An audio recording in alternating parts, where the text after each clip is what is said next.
Kind of hurried through the conclusion of Lesson 9 last week.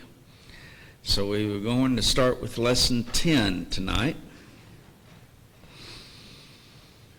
Is one church as good as another?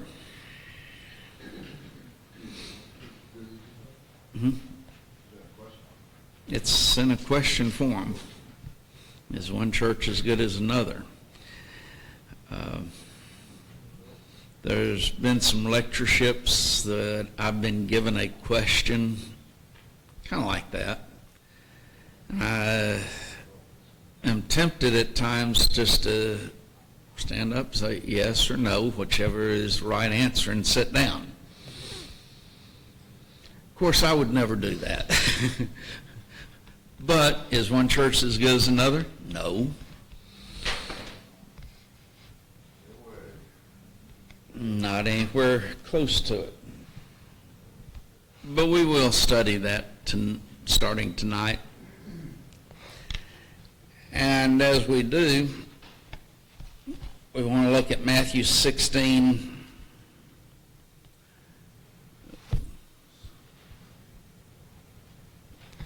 And verses 13 through 18.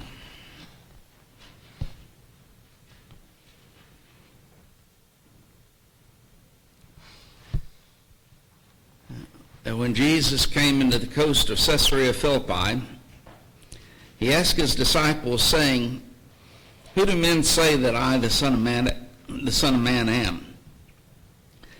And they said, "Some say that thou art John the Baptist, some Elias or Elijah, and others Jeremiah or one of the prophets." And he said unto them, "But whom say ye that I am?" And Simon Peter answered and said, "Thou art the Christ, the Son of the living God." And Jesus answered and said unto him, "Blessed art thou, Simon Bar-Jonah, for flesh and blood hath not revealed it unto thee, but my Father which is in heaven. And I say unto thee that thou art Peter, and upon this rock I will build my church, and the gates of," literally is Hades, "shall not prevail against it. And I will give unto thee the keys of the kingdom of heaven. And whatsoever thou shalt bind on earth shall be bound in heaven, and whatsoever thou shalt loose on earth shall be loosed in heaven." The actual emphasis of the Greek tense that's found here is that whatsoever thou shalt bind on earth shall have already been bound and remains bound in heaven. And whatsoever thou shalt loose on earth shall have already been loosed and remains loosed in heaven. That's the emphasis of the Greek verbal tense. Now, and a person asked me if any translation had translated it that way. And I kind of laughed to myself and I said no, because the English cannot in translation translate the tense of the verb at all times. And so while this is not an improper translation, it is correct as far as translation is concerned. It does not give the emphasis of the Greek tense. So I was giving the emphasis of the Greek tense in my translation of it. But for centuries, the fullness of time, and really want to look over at Galatians, the 4th chapter, and verses 4 and verse 5.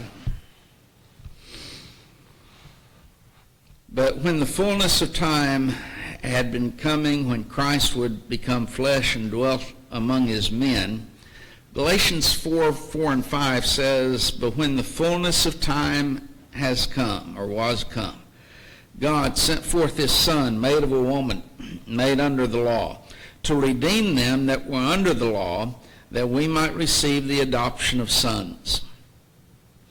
That phrase, fullness of time, that could be an entire study all its own.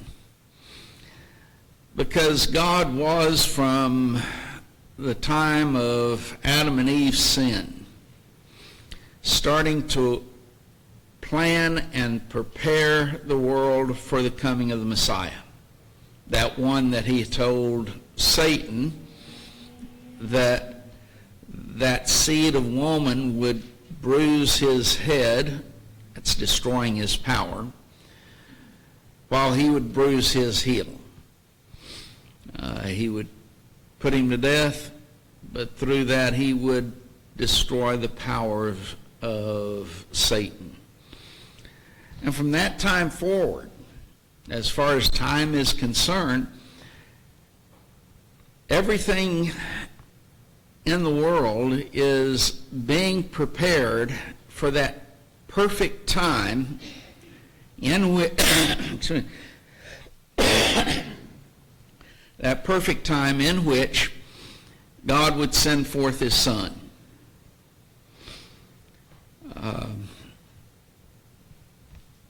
And you could look at any aspect from a financial standpoint, from an agricultural standpoint, from a legal standpoint, from a social standpoint and all that involves, from a transportation standpoint. All of these things, as far as society is being concerned, God is working all of this for the perfect time to send his Son. And all of these things had to work together to be that fullness of time. It would not have been the right time for God to send his Son prior to that perfect time. Really probably about 4 BC by our calendar. And for him to spend that 33 and a half years here upon this earth, and to die upon the cross in about 29 BC, or 29 AD. If you want to use the term 30 or the date 33, that's fine too. I don't care. But God was working everything together. To send Christ prior to that would have been the wrong time. For him to send Christ after that would have been the wrong time. Everything was working together. Everything in the world, in society, was working together for that to be the exact perfect time.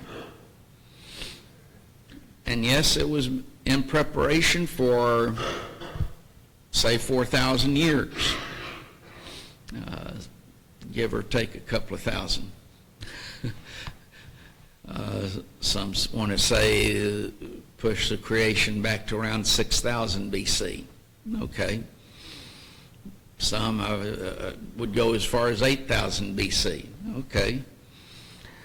Bishop Ussher, in his chronology, which is basically the one that is used by everyone, said that it was 4004 BC. Okay. That's fine. But from that time, God was working out everything in society for the perfect timing of the sending of his Son. To be made flesh, to dwell among man, and then now notice this is where verse 5 of this comes in, to redeem them, to save mankind, redeem them that were under the law.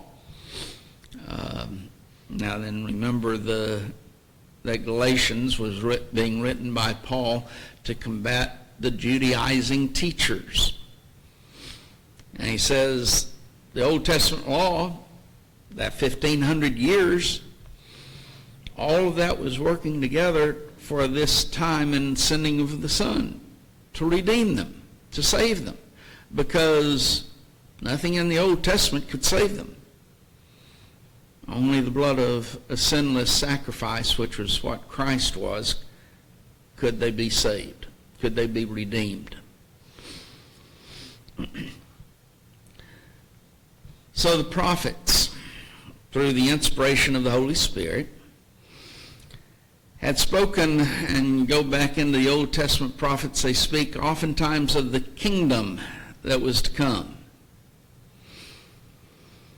It was a kingdom that would be world encompassing. In other words, it wasn't going to be limited to that land of Palestine. It wasn't going to be limited to the Jews.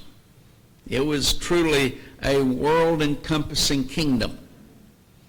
And that world-encompassing kingdom would never end. We see this from many passages, but in particular, Daniel, the 2nd chapter, and we've looked at this before, but so we're not going to go through it again, but verse 44 in particular. And in the days of these kings are the kings of the Roman Empire, shall the God of heaven set up a kingdom which shall never be destroyed. And that kingdom shall not be left to other people, but it shall break in pieces and consume all these kingdoms. These kingdoms are the four world empire kingdoms: the Babylonian Empire, the Medo-Persian Empire, the Grecian Empire, and then the Roman Empire. So it would break in pieces and consume all these kingdoms, and it shall stand forever. It's not a kingdom that's going to be destroyed like these world kingdoms are. Every one of them came and they went. And some of them don't even exist today. Try and find the Babylonians today. You won't find any, will you? They'd even cease to exist as a people. The Medes and the Persians, well, you might find some of those. Greeks, yes. The Romans, yes. But what are they as far as an empire is concerned? Their power, their strength is nothing. But this is a kingdom that would thus break in pieces those kingdoms. It would consume them, and it would stand forever. So as Jesus comes into that coast of Caesarea Philippi, there in Matthew 16 and verse 13, Caesarea Philippi was a city that was literally built upon a rock.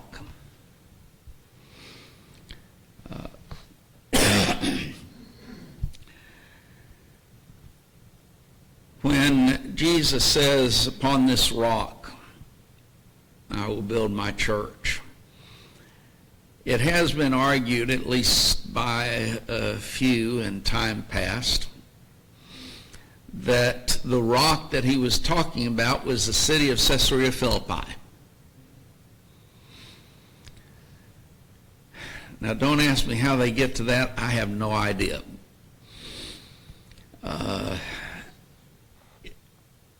Actually, I've never met anyone or known of anyone who takes that position today.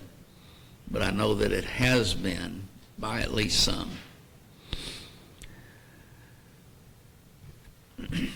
Yes, Caesarea Philippi was a city that was built upon a rock, but that wasn't the rock that Jesus was going to build the church on. Nor was it Peter.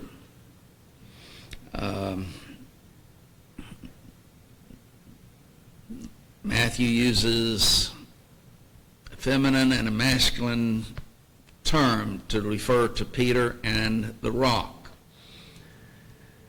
And Peter understood that the rock was Christ, as did others. It is the confession that Peter had made that thou art the Christ, the Son of the living God. That's what the church was going to be built upon.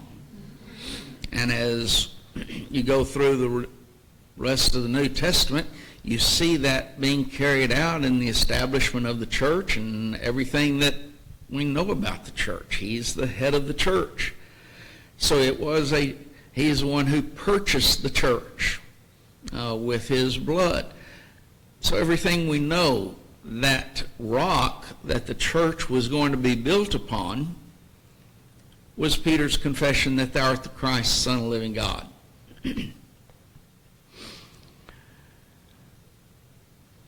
Let me add here, in Matthew 16, in that confession, or that statement of Jesus, that thou art Peter, and upon this rock I will build my church.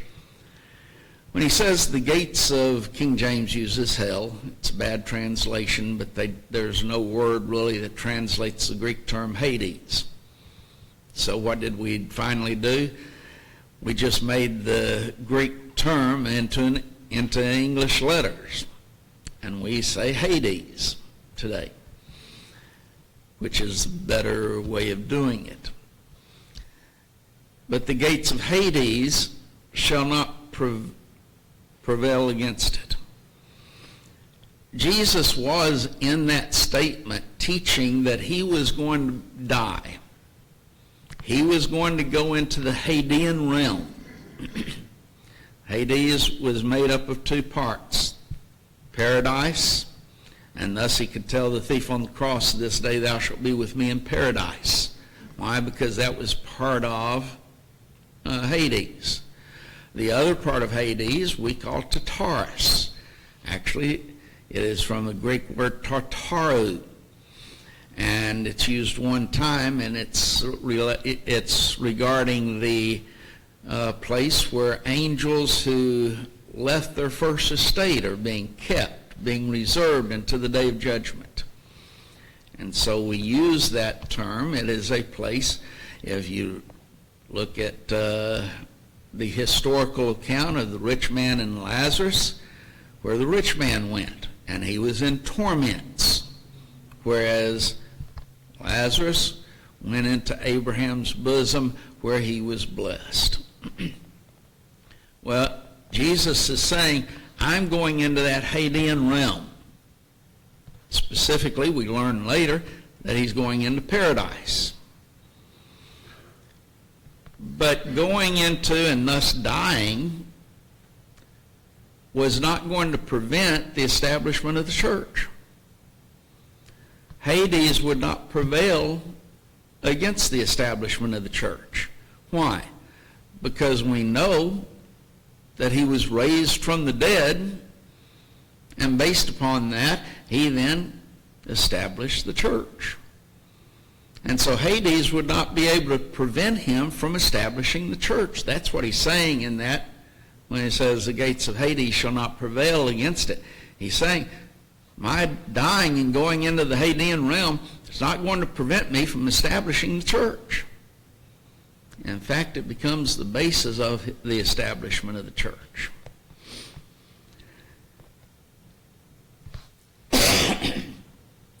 But Jesus spoke in most certain terms concerning the kingdom.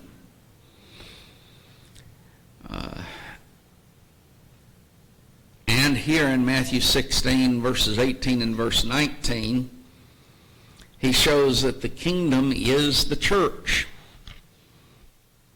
They are the same.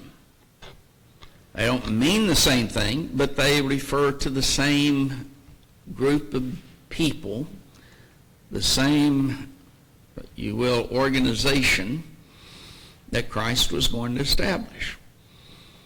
It was a kingdom. It was the church. He says, I'm going to build my church. I'm going to give unto you, Peter, the keys of the kingdom. It would be silly to build one thing and to give the keys then to something else. If you have a house that is built, and when those final papers are signed and they're able to move in, wouldn't it be silly to give you the keys to some other house? You're going to get the keys to your house, that house. Well, Jesus was going to give to Peter the keys of the kingdom. To do what? To preach those terms that God has set forth as to the binding and loosing of sin. And Peter used those kingdoms, of course, on the day of Pentecost in Acts, the 2nd chapter. But even at this time, as Jesus is living his life, that plan of God was unfolding. It was in the process of being fulfilled and finds its ultimate fulfillment at Jesus' death, his ascension, or his resurrection, and his ascension into heaven. But today, nearly over 2,000 years later, we still find people disagreeing as to the value of the church, or that one kingdom, that one church. Many will take their stand with the man-made churches and argue that it's as valuable as the one church. Argue that what they have, some of them will even argue that it's a part of that one church that Jesus built, and want to argue that, all of these denominations are just a part of that one church. And they usually will add the invisible church. I wonder if it was invisible in the time of the New Testament was being written. When Paul wrote, for example, to the church at Rome, was the church at Rome invisible? To the church at Corinth, I guess Corinth was invisible. They didn't know who. Well, that's a made-up idea in order to try to justify denominationalism. Jesus bought, promised to build, and purchased the church, the one church, with his own blood. And our book points out that men will take strange positions in religion that they would never take in any other realm of life.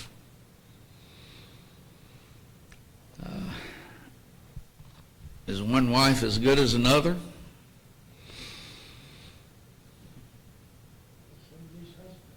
Well, ask some of these husbands. I don't think there would be any question that the answer is no. Of course not.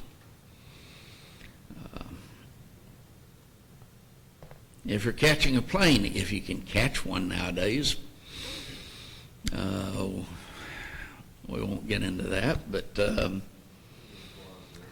if is one plane as good as another, because one plane's going one place and another plane's going someplace else, so surely is one as good as another. I'll tell the story of when I was going to Russia. Had the plane from here to Memphis.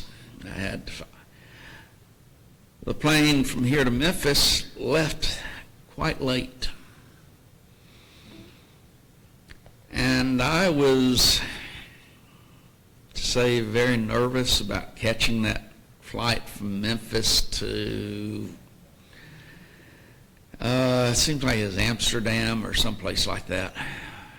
Or maybe it was Oslo, or was it Oslo? And I also knew that there was only one flight a week from going into Murmansk, where I was to go. So if I missed the flight out of Memphis, there wouldn't have been any way to make that flight. And we landed in Memphis after that plane was supposed to have left. Well, surely I could have gone over and gotten in another airplane or jet and taken it, right? Wouldn't have gotten there.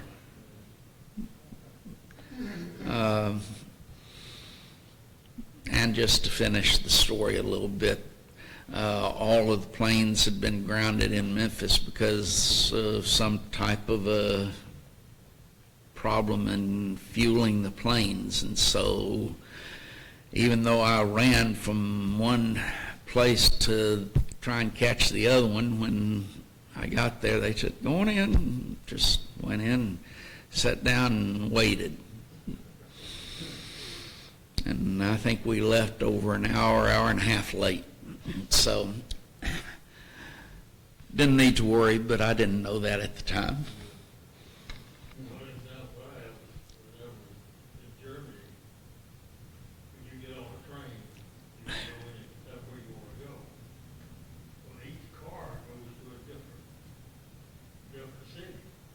I didn't know that one. Whenever they pull into the terminal, tell them back to move some cars. You got to get on the right car and go to that right place.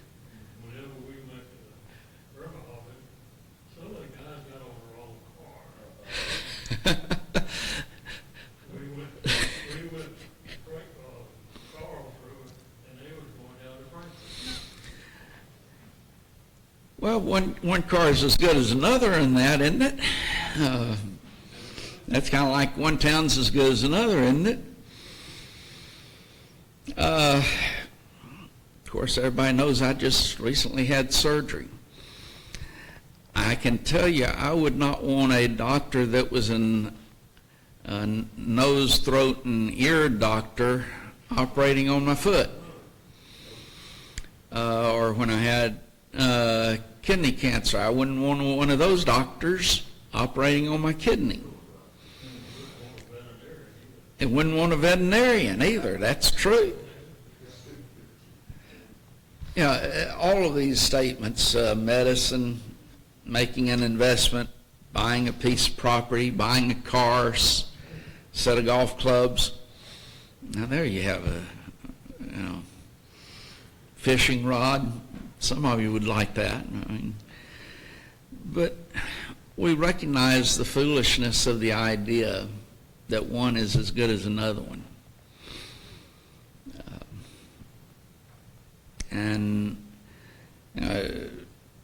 Talking about golf clubs, some people starting out will buy a $100 set of clubs, and others will spend several tens of thousands of dollars on a set of clubs. Well, isn't one as good as another? Well, they don't think so. It's really ridiculous. And that's the way our book puts it, to be so careful in these matters and then be so careless in spiritual matters. And yet that's what people do. Spiritual matters don't seem to really matter all that much. As long as we're spiritual, as long as we're thinking about something and getting an emotional high out of it, then that's fine with me. But in reality, the soul's, the eternal destiny of man is at stake. And that's far, far more important than all of the physical things of this world. What did Jesus say about what's a man profited if he should gain the whole world and lose his own soul? What shall man give in exchange for his soul?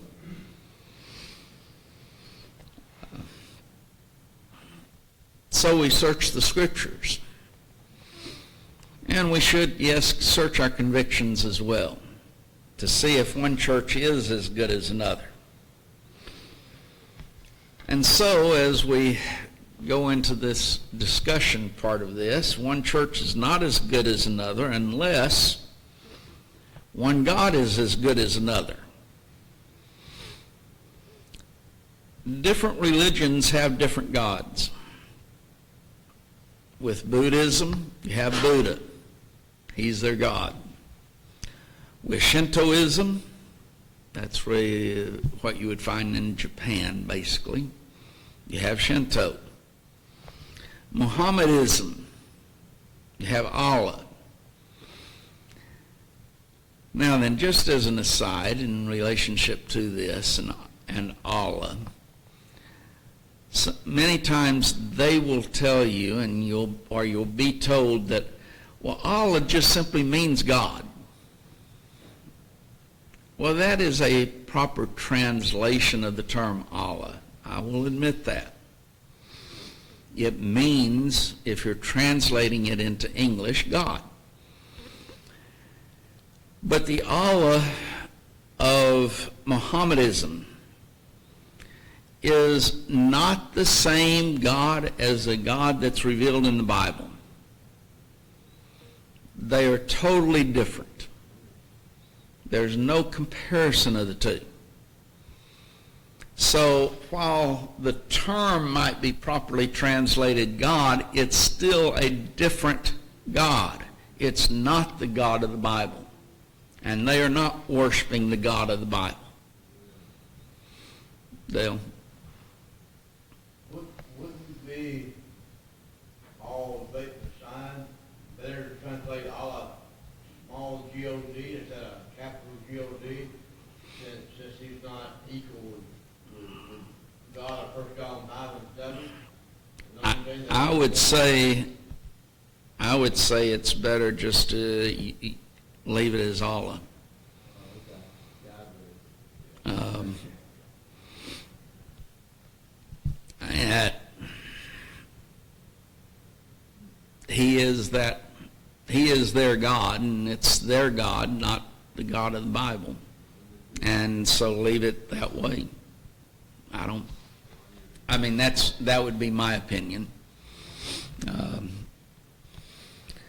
Denominationalism. Well, they would say Yahweh or Jehovah. But just like Allah, the God of denominationalism is far different than the God that's revealed to us in the Bible.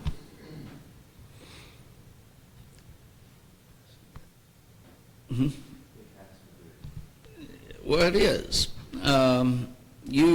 You try to look at the God that they talk about, the God that they want. And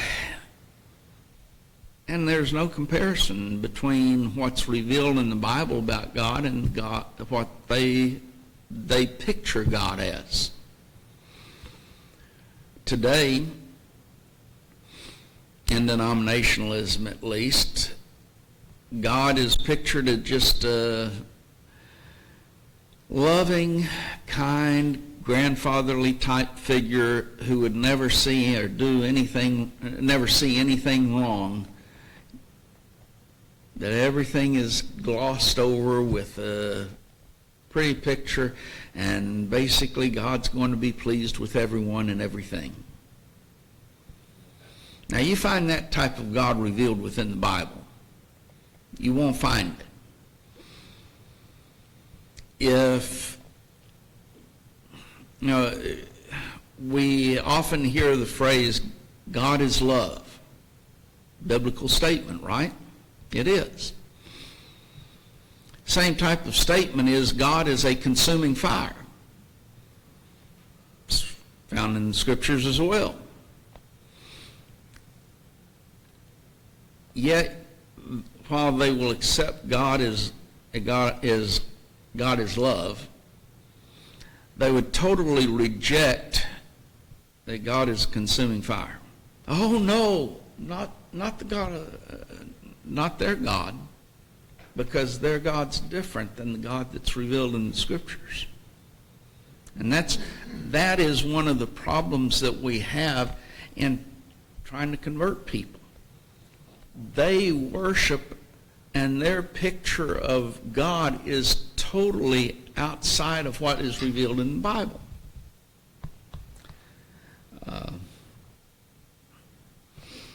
So they have their own God.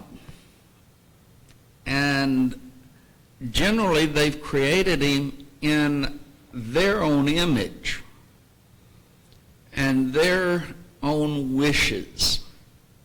Wish the book had added that part too. What they want. Yes, it's in their image, but it's what they want, what they desire, and not the God that's revealed in the Scriptures. But of course, there is only one. One God. Ephesians 4, we have 7 ones that are given to us there. But in verse 6, he mentions that there's one God and Father of all, who is above all and through all and in you all. That's the 7th one that's listed there in verses 4 through verse 6. There's one God. In Matthew, the 4th chapter, and verse 10, Jesus is in this situation being tempted by Satan. Satan shows him, all the kingdoms of the world. I'll give these to you if you'll fall down and worship me. My personal opinion about that is that it was a lie. He didn't have them to give to him. Why? Because God the Father is the one who's in control. That Satan is a liar and the father of lies. So I think he was lying. But that's my opinion. Others have a different opinion on that. Jesus' response, get thee hence, Satan, for it is written, thou shalt worship the Lord thy God, and him only shalt thou serve. There's only one that is to be worshipped and is to be served. He does not teach this one God differing doctrines or conflicting doctrines. There is a doctrine, a gospel, his word, in which he sets forth certain things that from a salvation standpoint are easy to understand.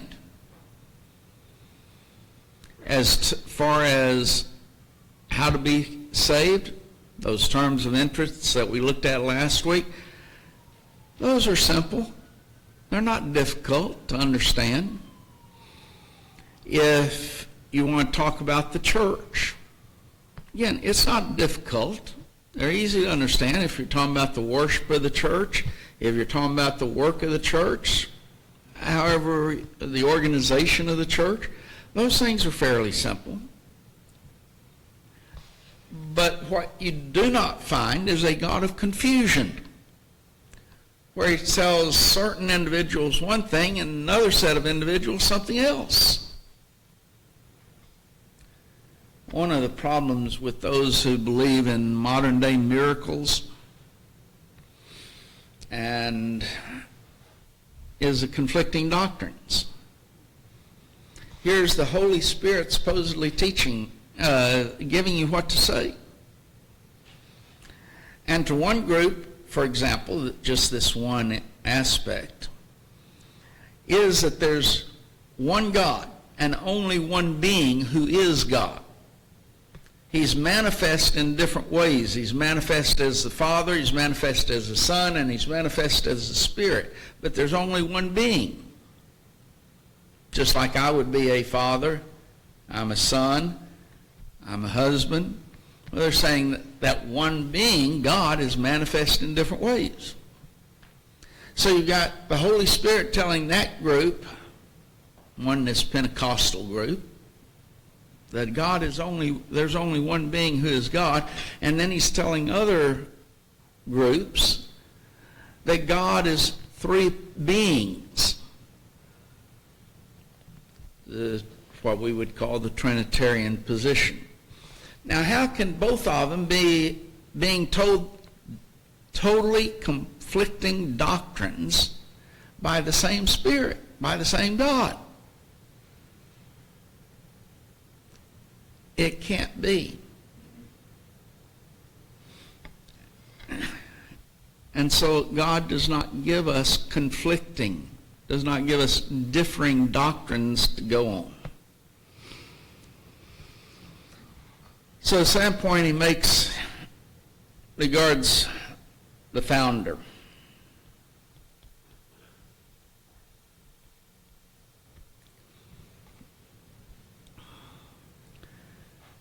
Different churches, and I'm using, or the book's using churches there in relationship to denominations, have been founded by different individuals. Methodist was founded by the Wesleys. John Wesley more takes a prominent position than his brother. The Lutherans, of course, founder was Martin Luther. The Presbyterians, John Calvin. Oh, and if you hear the Reformed theology or Reformed doctrine, those individuals and those groups are basically hard-shell Calvinists. And Presbyterians generally. Mormons started by Joseph Smith. And I hate to use the term Jehovah's Witnesses, but that's what they call themselves. Was begun by Charles Taze Russell, Russellism. And I call them Russell Witnesses, not Jehovah's Witnesses, because they are Russell's witnesses. The Baptist was founded by John Smyth, S-M-Y-T-H. He was an English separationist pastor who in Amsterdam in 1609 began the Baptist Church. It generally is given also a date of 1612 in England by Thomas Hewlys. That would be H-E-L-W-Y-S. I guess that's how it's pronounced. I don't know.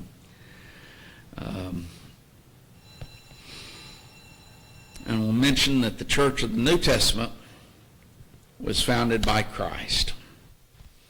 And we'll look at that and begin at that point next time.